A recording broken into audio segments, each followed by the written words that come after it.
Good morning, everyone. My name's Kara Heifel. I'm from the Illinois Restaurant Association, and we're going to give everyone a few minutes to join here. But I just want to introduce myself first before we get started.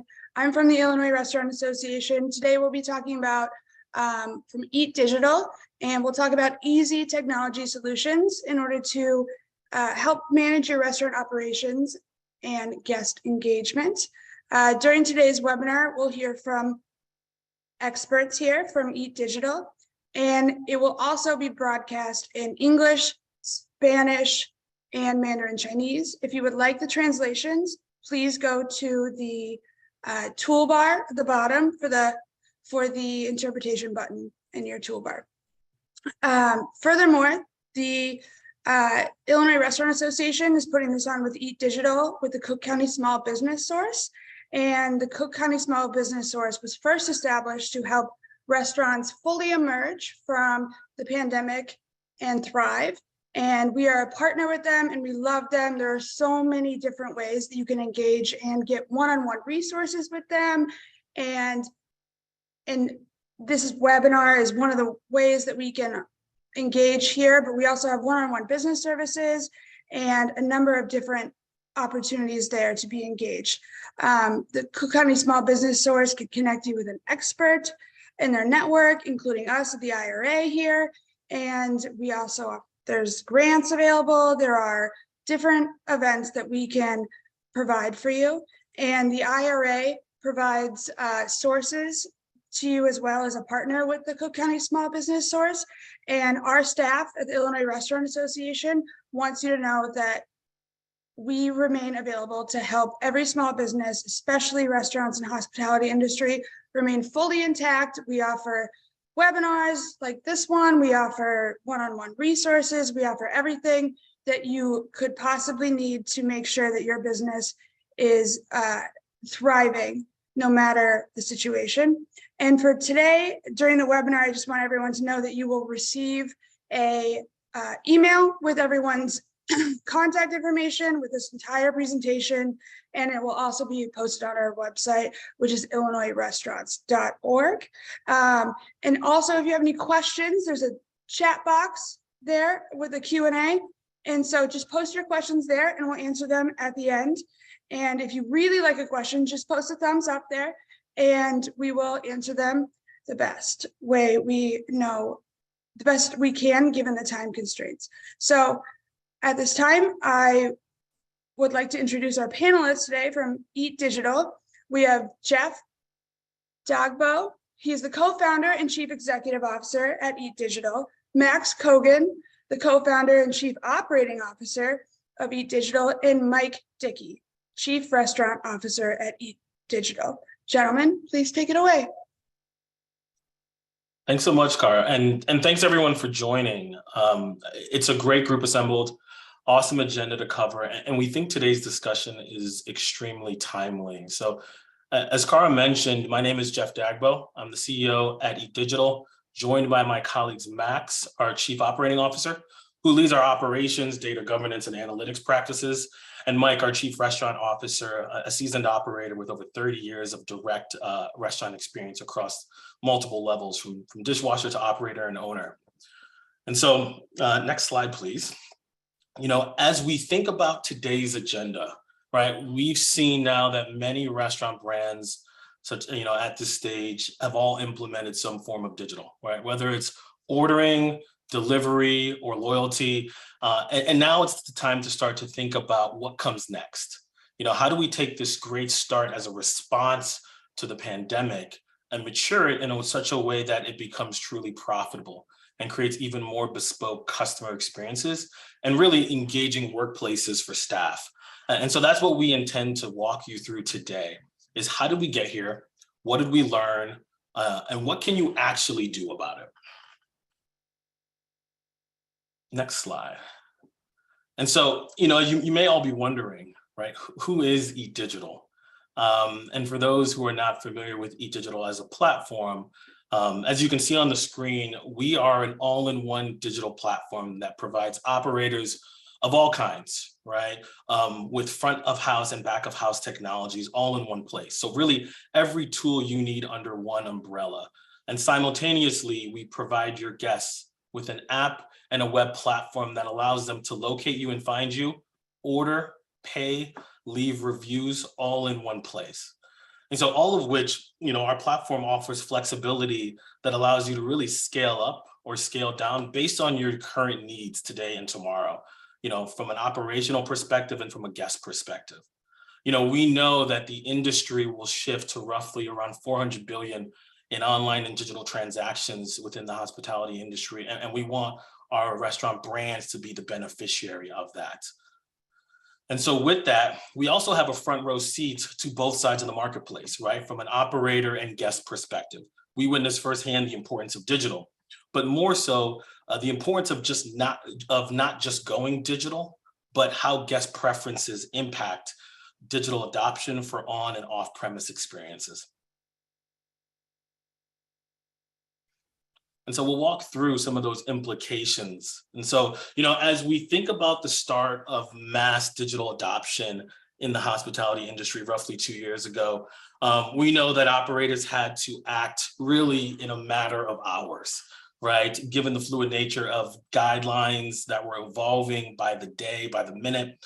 And as a result, I think all of us have experienced the immediate adoption of those technologies essentially overnight. And I think the key here that, at that time, it was the right thing to do, right? And platforms were set up in a way to get that done. But with that quick change, it did bring short and long-term implications to your business, both positive and negatively. So, starting with third-party delivery, right, to the left, right? The ability to flip that switch on was made accessible. And so you got a chance to reach more people than ever before, given the low or no foot traffic at the time of when the pandemic happened. And so the ability to turn that on was paramount to survival. However, even though you did reach more guests, it did come at a cost. And that reach at times was most of the time not a profitable interaction for you, even though it did give you more reach than ever before. As we think about QR codes and digital menus, we did see a huge increase as expected in both of those instances, given the keep your distance environment between staff and guests. But QR codes did have their issues, right? Be it privacy issues, the implementation and adoption of QR ordering and payments post just the menu, as well as the staticness of the menu and menus not being up to date for guests. And then lastly, as we think about online ordering, much like third party, the adoption of this new channel for your units was fantastic, right? It was a great opportunity to really meet folks where they were. However, it did change the way you operated overnight. So for those who didn't have it, and even for those who did, you did see increased volume that you weren't used to handling. So going from 80% on-premise to 20% off-premise now really got flipped on its head to 90% off-premise and really 10% on-premise. And that yields a different way your staff now need to engage with a platform and your guests. And so all of this overnight shift was a good thing, and it allowed you to reach more. But ultimately, it did have implications for your staff and operations. And subsequently, we want to look at how did this impact your guests as well. And so that's what the next slide will walk through, is the change that happened overnight for your guests. So while you did provide guests with more channels, it did excite them early on in the pandemic. And I think that was a great opportunity because guests were excited that they now had a chance to reach you.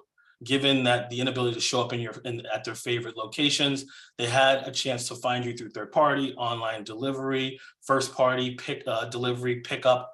All of these options were made accessible to them, even for some of their favorite units that they traditionally would not have had the option to access outside of just physically going to the restaurant. And so what we did see is that guests did experience, though, some limitations with different platforms. So for example, third-party delivery, we talked about the operational impact, but guests did experience greater service issues, be it increased order errors, delays in delivery, no delivery, technical issues, you name it. And third-party delivery platforms were easily able to credit those experiences on those platforms, but that still left dissatisfaction for guests. And that's dissatisfaction stuck more so with the restaurants than it is the delivery platforms. And so you were the negative beneficiary of those residual effects, and it changed the perception of your brand, right? I may not have gotten my order, a third-party delivery gave me credit, but I still didn't get my order. And do I want to order from that restaurant again? Or how do I change my experience of that restaurant? Online ordering, QR codes and digital menus as well. For QR codes, post menu, when people were implementing QR codes for ordering and payments, it was very clunky. It was a very clunky experience for guests. And some guests, depending on demographic, didn't have the devices that allowed them to access the QR codes. And the experiences just weren't adopted as heavily as most folks would have liked. And same thing with digital menus. It was a frustrating experience for guests who had smaller devices and had to pinch their screens to look at menus. It didn't really give them the accuracy of those orders on time and which menu items were actually available. And then lastly, online ordering, right? There was a dissatisfaction from what you were used to experiencing potentially on premise with those restaurants to now being something where you ordered online, and sometimes you didn't know where you were in the order queue. You weren't really notified sometimes when your order was ready. And for those who were notified, for whether it be pickup or first party delivery, you would go to the unit and sometimes be told that your order is not ready. And so that creates a dissatisfactory feeling based on what you've experienced before. And so to be fair, guests were way more forgiving at the onset of the pandemic. But like most things, forgiveness tends to wane and expectations start to take place. And so we know guests are going to want different experiences of digital. And so for us to meet guests where they're at, we first got to understand what are those unique differences of digital across demographics. Thanks, Jeff. And I think you hit the nail on the head there, right? I think what we learned, and as Jeff went through the impacts, both to operations and from the guest experiences, what we really took away from this is that digital means something different to everyone, right? Guests have different expectations. They want different experiences. And to Jeff's point, right, we need to better understand what those are and how these different demographics want to experience parts of the journey. So what you're seeing on screen here, if you can just go back one slide while I kind of frame the layout. On the left-hand side, we have the different generation demographics, right? These are the groups that typically spend money eating out at restaurants. And across the top, you'll see the different phases of the journey. You'll notice it doesn't start when folks walk in the door, right? It starts with locating you. How are users wanting to find your restaurant and interact with you? With queuing, are they setting reservations? Are they joining wait lists? Are they walking in and placing orders at the counter? How do we manage that? Through ordering, how are they browsing menus, interacting with menus, placing orders? To payments, is it contactless? Is it physical? What's their preferences on how they want to split meals or lay down a credit card or pay in cash? All the way to close that feedback loop, right? Do they want to provide feedback instantly? Is it through an app? Is it through a phone? Is it speaking to someone? Right? And on screen, you'll see in the blue boxes, there are a few that are shared across generations, but what I think the highlight here is most are unique, right? Each generation wants something different and has different preferences. And we'll talk a little bit about each one, starting with Gen Z. We'll go to the thank you. All right, so how do we solve this? Right, we know Gen Z, the youngest generation who's frequenting restaurants and spending money, they're often glued to their phones, right? They want to start their journey to find you on their phone. They want to use apps, look at photos. They have this networking effect of wanting to know what their peers are saying. Have they gone before? What did they experience? What did they like? What did they not like? And this is true for managing their place in line as well. They're queuing, right? Notifications, constant updates. A text message isn't going to be enough for this group, right? They want that continuous update. Through ordering, the interactivity is key here, right? They want to interact with the menu. They want to be able to place orders for themselves or for their group, by themselves, place orders ahead, do things digitally. And the same is true for payments, right? They want to be able to pay from their phone. They grew up in a contactless environment. They want to use Apple Pay and Google Pay, tap a credit card potentially, and tip privately, right? They're uncomfortable tipping in front of the person they are tipping. And when it comes to feedback, it's this instant gratification of the younger generations, right? They want to rate service instantly, directly from their phone with a tap of a finger and head out the door. So Gen Z want everything to be easy, right? They want to do everything digitally right from the palm of their hand and often want to be left alone. So how do millennials differ? Right? They're very similar to Gen Z. However, millennials are old enough to remember landlines and cassette tapes, right? They grew up along this digital innovation. So they span both digital and analog.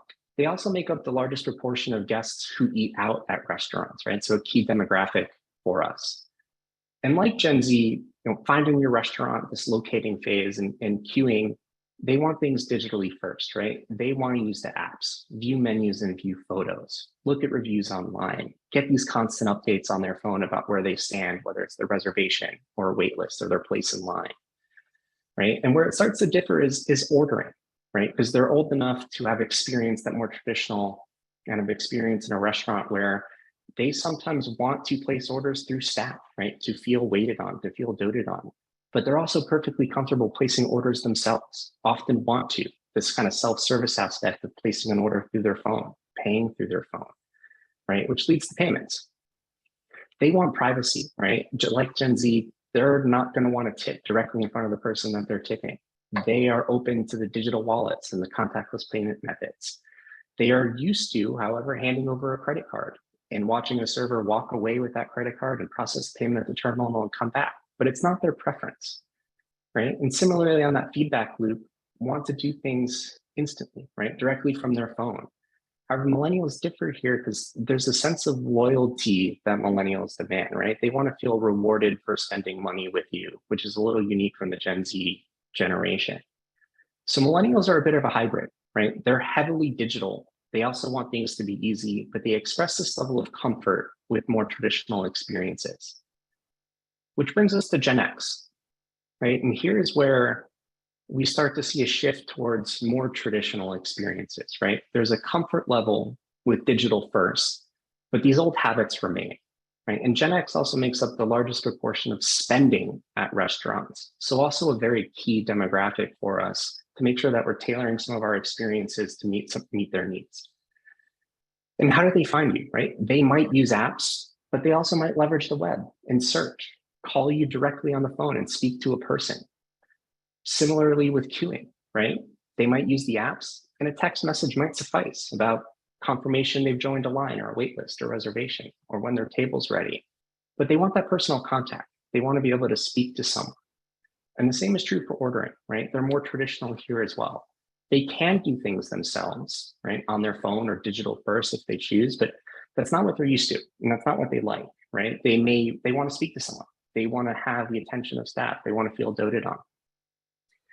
And payments like ordering, right? Digital is okay, but they appreciate something tangible, right? They may want a receipt in hand. They may review it in detail. They may want the option to pay in cash, right? And they're not concerned whether they're tipping publicly or privately, right? They're used to these types of experiences. And where we really start to see differences around feedback as well, they're similar to the baby boomers in this aspect where they want a relationship with the people in the restaurant, right? They may want to speak to the manager or the server, provide commentary right to a human being. So they're also a bit of a hybrid. Gen X is also a bit of a hybrid, right? They're comfortable with this digital approach, but they still want to feel like they've been serviced.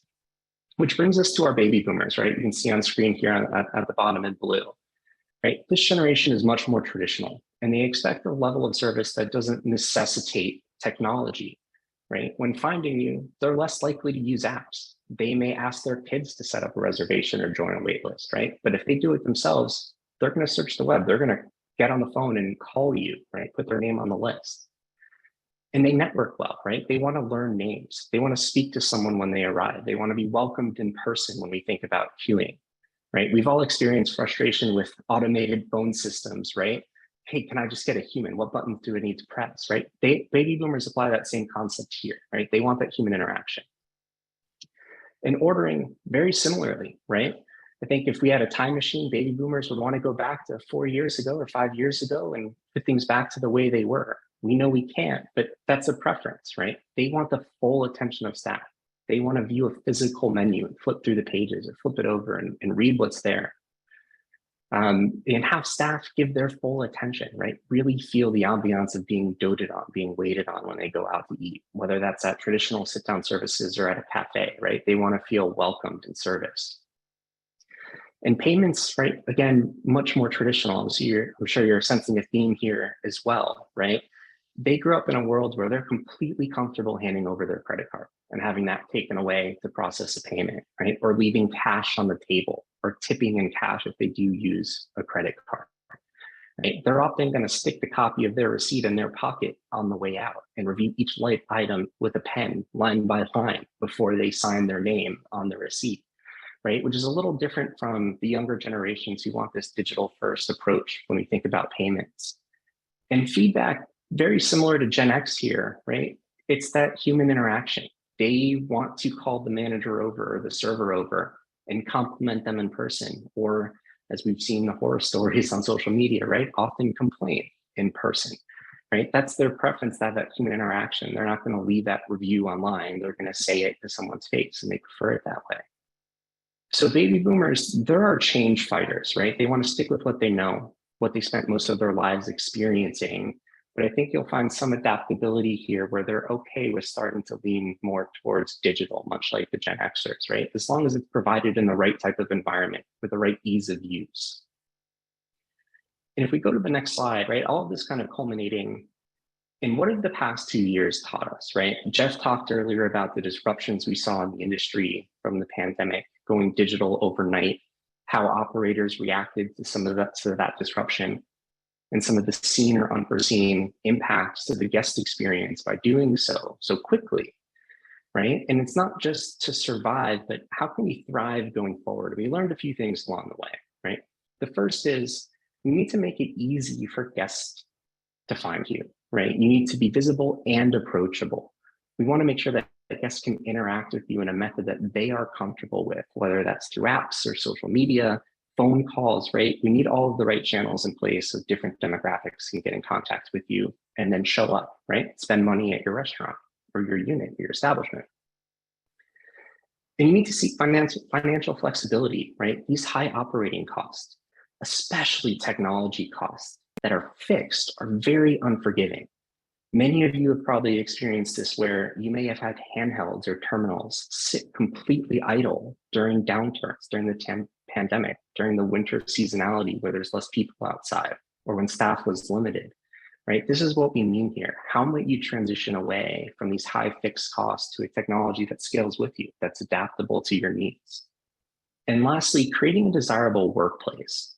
We've all seen the news lately. We know labor costs and retaining workers is becoming harder, right? Creating an environment where you feel staff feel satisfied and want to come in every day is more and more important to your success. So when we think about, if we go to the next slide, right? What got you here isn't going to get you there. The decisions we made the last couple of years got us to a point where they were the right decisions to make at the time, but how can we proactively set ourselves up for what's to come? And I'll turn it over to Mike now to talk a little bit about what we can do going forward. Thanks, Max. As we transition, into kind of a new generation of our business and how it, like Max and Jeff have talked about, how it, in a lot of cases, have flipped overnight. And now what do we do going forward to really help sustain our business in a really tough environment when it comes to people profitability and technology? And how do we get to a place where we can combine those three pillars, and how do we move forward in that environment to still be sustainable, thriving businesses as we continue to move forward? So we really want to talk about how we connect these three pillars and technology together, and making sure we can still grow long term. So under people, we really want to talk a lot about how we make people a key point in our focus as our business has shifted, and we understand the issues in our industry in regards to staffing and retention. So what do people want today? How is pay becoming more flexible in a much more gig economy, where people are doing much more gig working and want pay for their work? in their satisfaction today? How do we communicate with them and develop them as to retain long-term growth for team members for us? How do we become more profitable in our business as we continue to evaluate, optimize, and retain new talent as we continue to grow? And how do we now technology has been somewhat forced upon us a little bit more in our restaurants, how does that technology lead us to successful long-term sustainability as we consolidate, we train, and refocus our businesses going forward? And as we look at the next slide, let's dig a little deeper into each one of these pillars and talk a little bit more about how we can really focus on each individual category. When we talk about maximizing your people, in today's gig economy, we know people want truly flexible time and pay for their work that they do in this economy. So we all know that our challenge has been getting staffed and retaining staff in this environment has been truly challenging. So how do we do that? How do we make sure that we create more flexible schedules to make sure that we're maximizing people's times? How do we, communicate through technology and consistently speak directly to our team members in real time on helping them be more open and honest about what their needs are? And how do we continue to develop our team members to create a more flexible work environment? Because what team members, I think, want more today, more than anything, is flexibility for their time and the time that they spend working in our environments. Next slide. Let's talk a little bit more about how do we continue to protect our profitability in our businesses. We know as costs have risen, and margins have slimmed, how do we continue to make sure going forward that our businesses are thriving in these environments? And really, as we know, data tells us that if we evaluate how many technology pieces most restaurants are using right now, data tells us that most restaurants are using up to 5 potential different technology pieces to help drive revenue in their businesses. So how do we streamline that in making sure that we are in one platform to optimize and make it ease of use for our team members? Optimizing our menus, making sure that we understand, the cost of goods of items and ordering habits, to making sure that we're selling items that are profitable to us, and making sure that we can continue to get that data and that information, so we know that what products are profitable that we can sell and really highlight those items and put those to the forefront to our guests. And how do we continue to retain and reach more guests that are ours, that really become loyal to us, and making sure that they're not, the third party delivery piece are not getting the credit for retaining new guests, but how do we can continue to retain those guests that become loyal to us and want to come back and continue to see us as we move forward. As we look at the next slide, talking about technology and how we leverage the technology we have today. Streamlining is going to be an important part of understanding how to use these platforms going forward, as we use different platforms, third-party delivery, one for potentially using for reservation-based seating, and how do we do all of those things in one particular app that can really help streamline our processes and make them a lot easier to train and shorten the learning curve for all of our team members, that they're using multiple different platforms to continue to try to retain revenue for us. And how do we filter out the noise from all the information that we have is going to be a key focal point, and really understanding how to select and get all the data that we need to make our businesses to be quick, fast, and really be able to have that information at our fingertips and make real-time decisions, to make thoughtful decisions about our businesses really quickly and at our fingertips. So as we look into the next slide, I'll let Jeff kind of sum it up for us as a whole. But as we continue to move forward in our businesses and our challenges, I think we have some great technology to really help pull this all together. Let Jeff kind of take it away from here. Yeah, thanks, Mike. And to Mike's point, I think the areas of people, profit, and technology are all areas that we know operators can act on today in varying degrees. So to Mike's point, when you think about people, the pain points of staff retention, burnout, and increased labor costs are real, and you're dealing with them on a day-to-day basis. The goal is to create a desirable workplace so that you can reduce those pain points. And so as we think about the challenges Mike highlighted around pay, communication,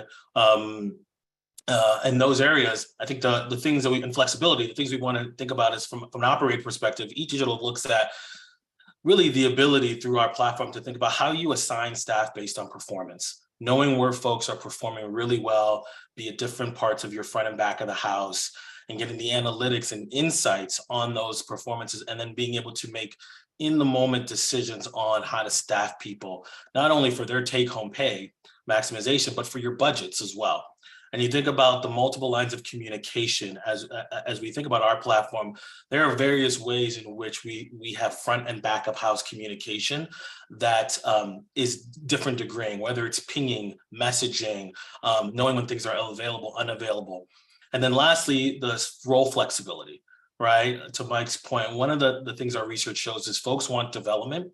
And we also recognize that a large portion of the industry is seasonal. And so with that, how do you get the most use of your current staff, for the ones that want to stay long-term and the ones that are seasonal, and being flexible with their roles? Can they wear multiple hats within the restaurant? And how are you tracking their performance of that? And our system does just that. And then there's always the residual effect for the guest. And we always can't forget that. It's with the ability to help on the operator side is what's the impact for guests? It's more engaging experiences when folks are assigned based on performance because they're happy to be there, they're thriving. You reduce service issues with more communication that is varying across the platform. And then with folks wearing multiple hats, there's a sense of familiar ambiance for guests of being able to know who they're seeing, see them in different parts of the restaurant, and get that familiar approach. You know, as we think about profitability, it's about, you know, with those rising prime costs and increased fixed expenses, really you want to turn that greater visibility and foot traffic into profits, not just into more orders. And so from an eDigital perspective, it's really creating that single vendor and an invoice for kind of reducing all the unnecessary fixed costs and different expenses across multiple vendors. It's understanding your menu insights and inventory, right? What are people buying? When are they buying it? How frequently are they buying it? And the timeliness of that data. And then it's also ensuring that you as an operator have flexibility into the platform you're using, whether that's app, web-based, mobile, tablet, right? Because we want to make sure the entire staff has access to the systems they need, and there isn't limitations based on the cost of those platforms. And lastly, for your guests, what does that mean? It means you remove digital barriers, right? They're not finding you on multiple different avenues. And even all those different avenues, they're dealing with different pain points with those different systems. They get real-time availability of your menu. At the moment you say something's unavailable, they see that. And then they get to, going back to Max's point, you get to meet guests where they're at based on those demographics with the varying degrees of optionality you give your guests. And then lastly, with technology, right? The pain points are various platforms. That means multiple training, and that means a lot of data, right? And so the goal is to consolidate those systems and gain more meaningful insights. To Mike's point, let's remove the noise. And so, you know, from our perspective, we look at it as the need for back of house and front of house integration of systems. When we think about data, we think about it as more of role-based insights, right? Most folks are focused on metrics, and there's a lot of metrics that matter, but it's really what are the insights within those metrics and how are you getting them on a timely basis for your roles and on a daily basis? And how do you filter out the noise? And that's what our focus is on. And then from an operator perspective, to limit the learning curve is to ensure that they're not learning multiple things. And so one system to learn as you grow and you add multiple components of our platform, be it wait lists and reservations, it speaks to each other. So there is a lot less learning curve because you're dealing with the same platform. From a guest perspective, that means an end-to-end digital experience, right? From start to finish, the journey that Max walked you through. And it allows for each of those demographics to experience it in the way they want to. So while Gen Zers may want to reserve on the digital app, baby boomers and Gen Xers could actually call you through the digital app, right? And have that conversation. As relates to proactive customer service, with those role-based insights, your staff members have the data at their fingertips to show up and be more proactive as opposed to reactive. And then lastly, you create a one-stop shop for your guests to be able to do everything on one platform as opposed to multiple different platforms just to interface with you. And so overall, our focus has always been, you need a system that not only impacts your staff, but your guests, but provides you information to both parties. And as you grow, right, be it disruption, be it growth, that system automatically is looking to drive top and bottom line revenue, but also automatically looking to really create more profitable interactions for you. So, yeah. And so this is just our kind of our overall platform, but we definitely, I'm happy to turn over to Kara because we love to take some of your questions and kind of hear some of your perspectives. Absolutely. Thank you so much. This was so insightful. I love the slide where it was about different generations and how you've analyzed all of the different generations, and how there's loyalty at different generations. And then there's traditional leaving money on the table with, baby boomers type of thing. That's the type of research that is helpful to me, and I think all restaurant operators. Can you just explain to me how Eat Digital bridges that gap between each generation? So if you're Gen Z or a baby boomer, how does Eat Digital help there? Yeah, I think it's a great question. So we've always thought about adoption has always been the key thing for us. I think many folks focus on implementation of technology, and that is great, but the key is adoption. And so to answer your question, for us throughout the entire journey of our platform, just like I mentioned with waitlists and reservations, we have different optionality for different demographics. So Gen Zers can call in versus the ability for the younger demographic to reserve digitally online and see their place in line. If older demographic, they don't want to place their order, they can seamlessly do so through staff as normal and just obtain a digital receipt as opposed to go through the whole digital process. And so we create flexibility. And I often like to akin it to Easy Pass and the highway, right? If we think about Easy Pass today, right, some of us have it and we can seamlessly go through the line and some don't. And so you see them still in the credit card and cash line. And over time, I think the beautiful part is both options are available. And that's what we try to create is optionality for every type of guest. And then over time, what you aim for is some of those folks who are still on the cash and credit lines to look over and see that they can skip the line and probably want to adopt that different types of technology. So we've just created various options along the way that allow guests to interact with the restaurant that they choose, how they choose. And so that's really the goal in which we've elected to do over the long run. And we know moving forward, one of the things that we're always mindful of is continued changing expectations. So I think retail and banking have changed the way consumers expect delivery of service. So what was once same day was 2 days, now same day on retail. And even with banking, it used to be 2 days before you get your money. Now it's literally you can do same day. We see the industry for digital transactions even getting even faster, where we'll see things like same hour delivery, same hour pickup, order ahead, even not just the same day. You can order ahead 2 days before and the restaurant has an idea of what's coming.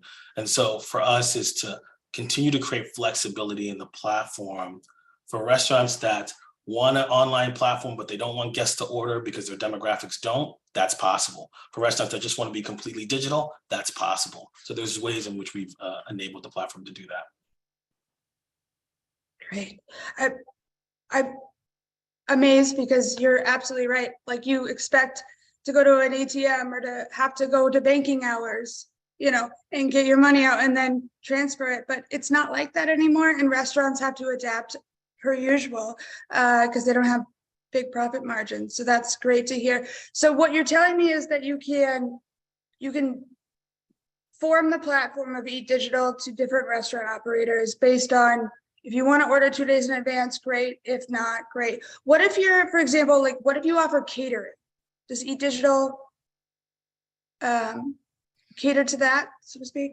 Yeah, so our platform is pretty agile. And so to your point, Cara, what we do is we work with each unit. And so we can work with the mom and pops, the independents, all the way to the full service across different entity types. And so whether today you just need a point of sales and a KDS, and you don't want to enable online ordering, that works well. Whether you want to enable the full suite of the platform, that works well. Or if you're a food truck today and you want one portion of the platform, that works well. So you can leverage the platform in pieces, and as you grow, you can continue to add to the overall ecosystem. Today, we do not offer catering, but in the future, we will have the enablement to be able to take care of some of those additional pieces like catering and events. Because the way our platform is built, it'll allow a user to really pick up a device, create a pop-up restaurant in a matter of seconds. Wow. Yeah, that's a question we get a lot about online ordering, catering, as people have to adapt to different things. And you touched on implementation versus adoption. How hard is it if you're a startup, small mom and pop restaurant to adapt and download and implement the staff training for Eat Digital? Max, you want to take that one? Yeah, exceptionally easy. And appreciate the question here, right? So, as Jeff mentioned, we're really about the adoption of the technology and how can we make it easy for folks to shorten that learning curve and learn the platform. And unlike some of the other kind of technologies that are out there, right, we are not based on hardware. We are software only. So getting the app in your hands is as easy as going to the App Store, the Google Play Store, and downloading it and signing up, right? And we have a pretty robust onboarding process where we do a lot of the heavy lifting. So we'll take information from you, get you set up on the platform, get you ready to go, take pictures of all your menu items, right? Really collect all the information and do that heavy work to get you set up, and then schedule time to train your staff on how to use it. And it's very intuitive. And I think one of the benefits that we have, and Jeff touched on this earlier as well, right? We are a shared experience. We have both the guest side and the operator side of the platform. So all of your staff members can use the guest side as well, right? They're going to get familiar with the app, which also shortens that learning curve, as well as you get familiar with where things are, how things work, what does what, right, through the app. And that helps with the operator side and the staff training side, because there's that familiarity with the app on how it's used, how do we place orders, how can guests place orders on their behalf, right? So everyone sees both sides of the platform, making it all that more easier to learn and get really proficient and adopt the technology, given everything that it can do. But the software base and this kind of digital first approach is, we want the simplest things for staff to get up to speed on how to use it, right? So there's not 1,000-page training guides, right? It's not needed, right? You can get into the app and start learning how to do it on your own, and with some of our training support as well. Getting the app in your hand and signing up is as easy as downloading it and talking with our team to make sure that we set up everything that you need on the platform very quick and very easy. Great. I love the both sides. You can learn it from a consumer, from a restaurant person, operator. I love that you can do that both sides, because that seems very intuitive to me as a millennial, if you will. But how do you adapt for like food trucks versus brick and mortar shops that have been there for, decades? Yeah, and Jeff, would welcome kind of your thoughts here too, but I'll start. So, as Jeff had mentioned, the platform is built to be immensely dynamic, right? So that we can use certain parts of it or all parts of it, this really ecosystem of choosing what you need to service your particular restaurant, whether that's brick and mortar or a food truck. So with food trucks in particular, right, there's that optionality of, you're not going to have a wait list to join or reservations, right? You're going to be queuing in a line. So how can we leverage technology and some of the QR codes where folks can actually find the location of your food truck, which we found is a massive pain point, right? Here in Chicago, We know some of the streets where the food trucks frequent, right? But is it there that day? Is my favorite food truck there? Well, with Eat, and you can set up this kind of restaurant profile on the platform, right? As we onboard each restaurant, we can start telling guests where that food truck is. What's the location of it? Can I place an order from my phone before I even get in line? Or can I scan that QR code on the truck and start placing orders right away? And keep it dynamic. And Jeff touched on this too, right? Very easy to create menus and items on the fly directly from your phone. So if the food truck runs out of a particular item, easily mark it available, and all your guests know that we're out of that particular sandwich for that day, right? And when we think about those brick and mortars, right, we have that optionality for joining wait lists, for more traditional service, tableside service, to have staff assigned to sections, right, which you wouldn't get at a food truck. So the dynamicism for being a small independent operator or a food truck and using what we would call kind of the queuing aspect, right? More line oriented, walk-up counters, pop-ups, food trucks, is easily used within the platform, just like we can scale up and start implementing table layouts and full service and sections assignments and bars, right? Where people are actually sat at tables and assigned to seats, all within the same platform that can take that kind of core aspect of the lines versus full table service, all within the single app. Yeah, I would echo everything Max said, and for our platform, any unit that signs up, what Max is referencing is we create a digital storefront that guests see you as, and so whether you're a full service restaurant, you will show up differently in terms of if you're doing wait lists and reservations, and so the guest gets to experience your storefront, find you, understand the options you lay out for them to be able to order, whether that's delivery, waiting in line, mobile ordering. And then you can also promote to them that, hey, I'm at this location in this area on Friday. So there's a promotability aspect to how you can show up for your guests. There's a place where they can find where you are. And then as a food truck, you get to decide the technology that you want in your food truck. So we are available both on a mobile app as well as a tablet. And so if you want to have a bigger tablet so you can see those orders, or if you simply want as limited technology as possible and want it on a mobile phone, you can do that too. And so there's a way in which, again, to Max's point, we can be flexible with the hardware that you are electing to use and also the system. And then the way in which the type of unit you are and the type of restaurant you are, you show up differently for guests based on the type of entity you are. That's great. I think digital storefront is a great way to describe it, at least in my mind, because when you say gig economy, I think it's a little intimidating. It sounds like it's, very, you're in the tech valley and everything. But I think you mostly answered this, but I just want to make sure we cover every question in the chat is, do you have to be big to afford Eat Digital?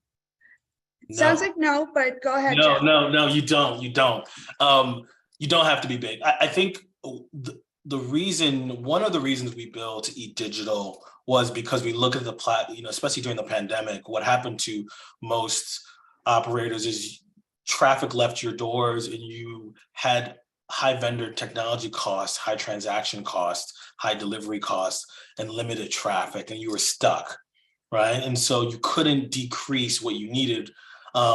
You almost had to increase it and still be left with some of the things that you didn't need to use because people weren't walking in. So we sought out to create an umbrella platform that has every type of technology with literally very, very low cost for the operator. And so that is essentially what we've done, where you're looking at our platform being 85 to 90% lower than the consolidation of all the other platforms together.